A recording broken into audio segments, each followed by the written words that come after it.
Hello, everyone. I wanted to just touch base on some of the energy that we are experiencing and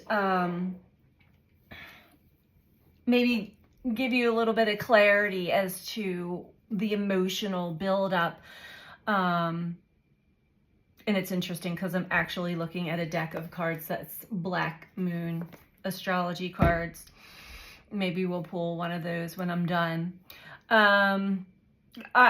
It's been a week of a roller coaster ride, energetically, emotionally, especially for those of us who are very sensitive to energy, and for those of us who are on the path to self-awareness, evolution. We're consciously aware that we are on this journey of undoing all that has been programmed and instilled into us and allowing and opening up to our true nature, self-individuation, ascension, evolution. So many words we could use, but finding ourselves in these cycles over and over again to reface certain aspects of ourselves that we do want to not allow to take hold and take over us.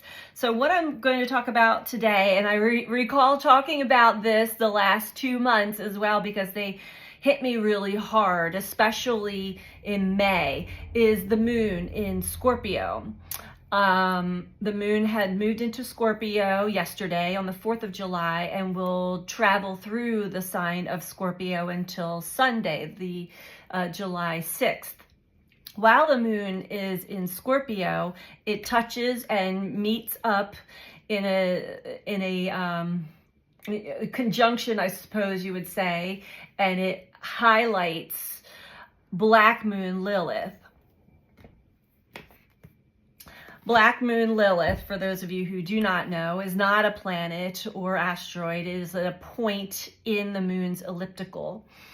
Without going into too much detail, some would call it the dark side of the moon. And really, it's just hidden, or maybe not so hidden, subconscious, unconscious, or even very conscious fears, insecurities, worries, doubts, things of that nature. And so Black Moon Lilith is now in the sign of Scorpio until December of 2025. So each time the moon hits Scorpio, we will be met with some of our deepest, darkest fears, concerns, worries, insecurities, doubts. Wherever Scorpio is in your chart, if you know your birth chart, and you don't have to know your chart, if you recognize the pattern, the cyclical nature of, oh, here comes this fear again. This is what I'm talking about.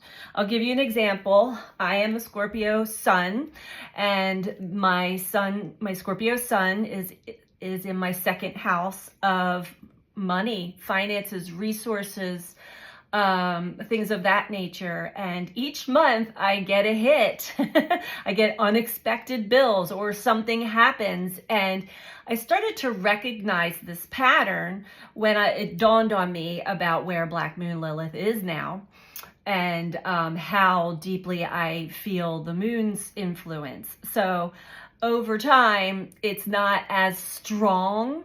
And actually, you can use this to your benefit, recognizing these are old subconscious fears. And yes, they are manifesting in your reality just to show you, to remind you, you still have this fear. You're still not trusting the process. You're not trusting your path. And I know that this energy dissipates just as quickly as it comes on. So that's just an example. If you are met with some deep-seated, and they may not make any logical sense, it doesn't have to, fears, doubts, worries, insecurities, just to the depth, and Scorpio is deep. It is the depth within us. It is the energy that is helping us transform. It is death and rebirth. So that's why it feels so deep when we're met with these energies. So I hope that helps you guys. Some of you, I know it always helps me when I recognize and realize the pattern and the cycle, and it just empowers me to continue going on, breaking these patterns. And the pattern really is in the mind, it's in the belief system, it's in the programming that is programmed within us, and that's really all it is. Fear, false evidence appearing real. Sending you all so much love. Take care. Bye.